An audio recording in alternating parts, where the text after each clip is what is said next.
Hello, welcome to another season preview. I'm here with Coach Snyder. I'm Niall Goings. How you doing today, Coach? Pretty good, pretty good. All right. The preseason poll hasn't come out yet, but I was just wondering your thoughts on where you feel like you would be as far as the rankings for the conference. I, you know, I don't really care to Mm-hmm. be honest, but I would say middle of the pack to lower of the pack, just because we, have graduated quite a few, and we have the coaches around the conference know that we'll be playing some freshmen, and they're questioning our pitching staff and coming off of you know a not so good year. It's to be expected to be middle of the pack or a little lower, which is good. I really don't want to be preseason number one. I'd rather be last, and then your players take it to heart and want to prove a point that they Right. really didn't know what they were talking about. So Right. That's the weird thing about the preseason polls. They always try to guess where you're going to be, but it's impossible to tell until you actually start playing. oh, it is. Right. It is. Yeah, I mean, we've been ranked high and finished lower than what they've preseasoned us, and we've been picked lower, and very seldom does a preseason ranking end up, you know, as it was picked. Right. I got you. Well, you have four seniors on the team. Out of everybody on the team, how do you feel like that will affect the overall feel of the team, the leadership qualities? Well, we have four really good seniors.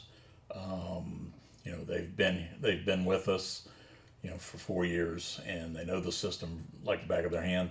They know what I expect of them. They're able to pass that on, especially to the freshmen and the transfer players just coming in, as well as a good reminder to the sophomores and juniors every day of what is expected of them, and what they need to do to be successful in our division and our conference.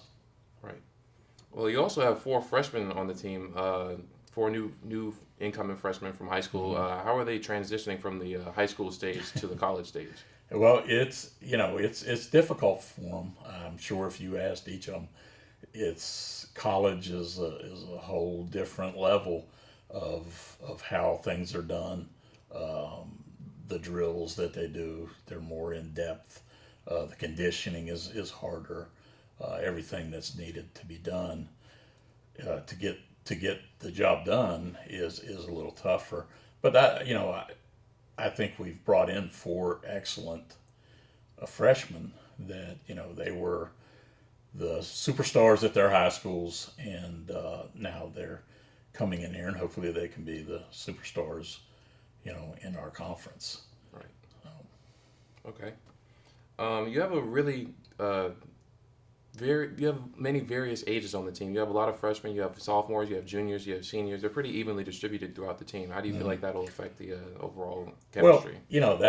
that's kind of by design, because you don't want to lose, a complete team to graduation every year, and it's so you have it a good mix to where you're pretty even with sophomores, juniors, and seniors returning, so that they can help with the freshmen that are coming in, and you don't get left with the cabinet empty, so to say, that you have some experience that can be passed on, because some things can't be passed on as well from a coach to a player as from a player to a player, and those conversations are a little different and very helpful. So it's by design to have that. Every you look at it so that, well, hey, good year this year should translate in a good year next year. Right on down the line, because you have pretty much the same mix every year. It won't be too different every single year. You're only losing a few players this year. That Mm-hmm. way, you'll have pretty much the same team out there. A few Sure. changes coming into the next season, but it should be pretty consistent overall. Oh yeah, I mean we'll lose four this year to graduation. I think next year we'll lose three. Then the following year I think it's back to four. So you keep it like that, and so that you don't lose your whole team to graduation. It's good for the down the road.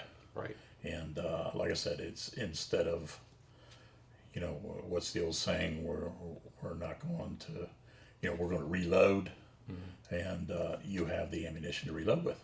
Right. Gotcha. What should be expecting from the pitchers in general from this year? I know you have a pretty good pitching staff. Right. Well, the game of fast pitch softball it's all about pitching. It's the same with baseball. You're only going to go as far as your pitchers can carry you. I mean, you can have a great offensive team and score runs, but if you don't have a pitcher that's able to shut teams down, it's a shooting match then. Who's going to score the most runs? And you end up with scores like you have in a football game. And so it's very important that we get off to a good start with our pitchers. And again, we've got 2 seniors, a junior, and a freshman. So it's a pretty good mix there.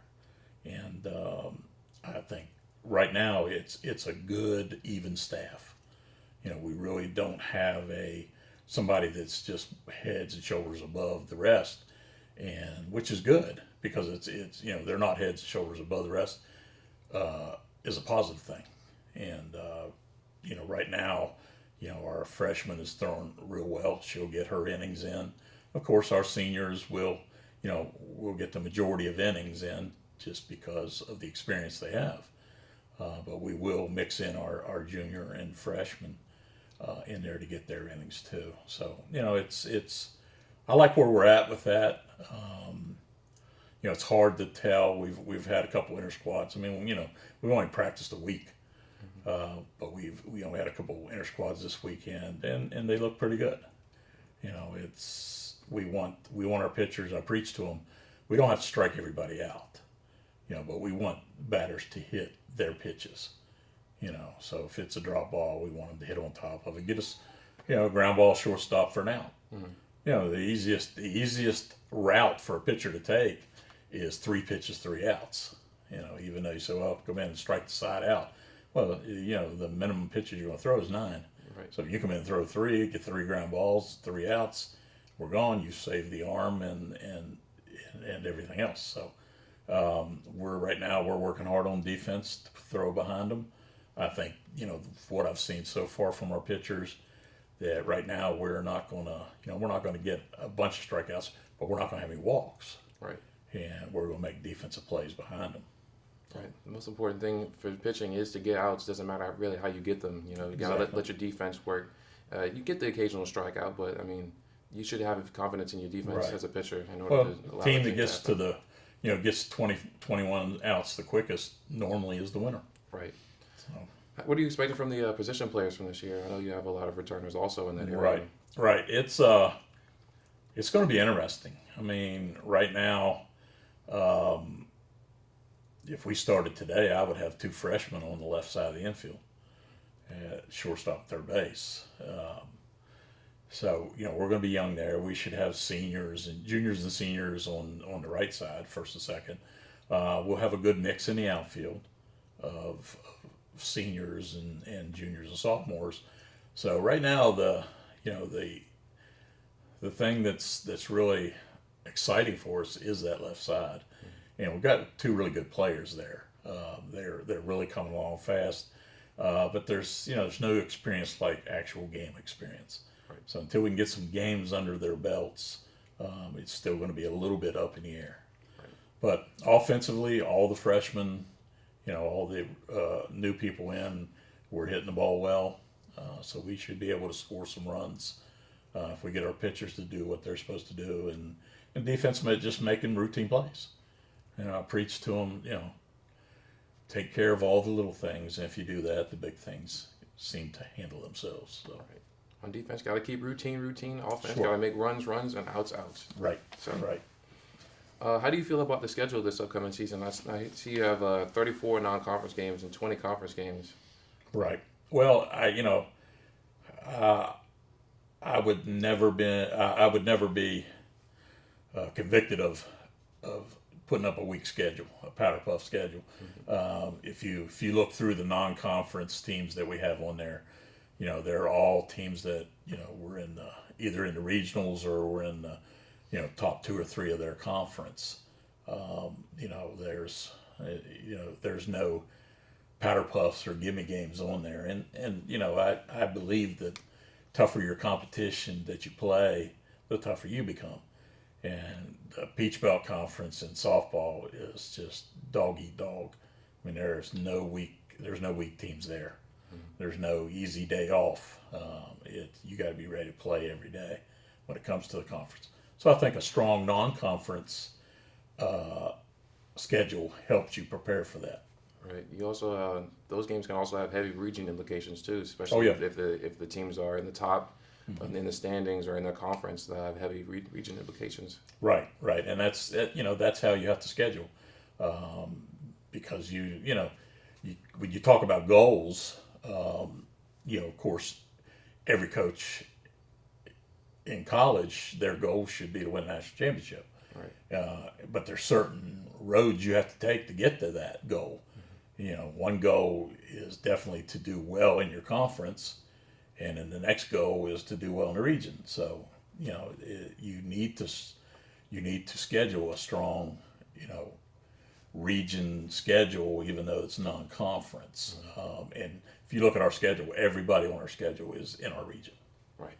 So, we want to make sure that we're in there, that we kind of put our fate in our own hands, because we have the region schedule. Now we just have to be successful with that schedule, and we'll make it to regionals. Right. Make it to regionals, do well there, go to super regionals, and then you're in the World Series. Right. And it's a matter of winning, 3 or 4 games, and you're a national champ. Right. So. Okay. Relating to the topic of goals, what are your overall expectations for the team as far as, there are short-term goals in order to get to the national championship? Sure. Because, the long-term is, of course, getting the national championship. Right. But what are the short-term goals, overall expectations? Well, of course, the short-term goals starts with your conference. Mm-hmm. I mean, you have to be in that, that top third of the Peach Belt Conference. And if you're there, you're probably more than likely going to make it to regionals. So I think that's where it starts, is, being at top of your conference, and then, getting into the regionals, doing well there, making it to the supers, and like you said, then you're into your long-term goal. But, I've been asked many times, well, what's your goal this year? Well, my goal is the same as it was last year. I want to win a national championship. Right. And, we have a lot of other goals that we have to reach in order to get to that one. So to sit here and, just say, well, I want to win one more game, then I lose, that's not going to get me into regionals. Right. I definitely, it usually takes somewhere close to 35, 40 wins to get you into regionals. Right. And, from there, it's single elimination. So if, your conference tournament, single elimination, get to regionals, then it's 4 games, double elimination. And then to super regionals is the best of 3, which is you and another team. So, it's a limited amount of games that you have to be successful in when you get to the end. So you need to build up that head of steam as your season rolls out. And, right now for us, there is no bigger game than February 3rd against Converse. Right. That's what we open the season with. No bigger game that we'll play, the rest of the year than that one. And then, after the 2 wins there, then it'll be, the next biggest game for us is Florida Southern coming to town the next week. And that old saying, take them one game at a time. There's some truth to that. I mean, you don't want to look too far ahead. You keep that goal in the back of your mind that, hey, we want to win a national championship. We want to get a banner. We want to get a ring. We want to do all that. But in order to get there, we have to do the work. And that work starts February 3rd. Right. All right. Well, thank you for your time. I appreciate you being here with us. This is Niall Goins signing off for the season preview of softball. We'll see you next time.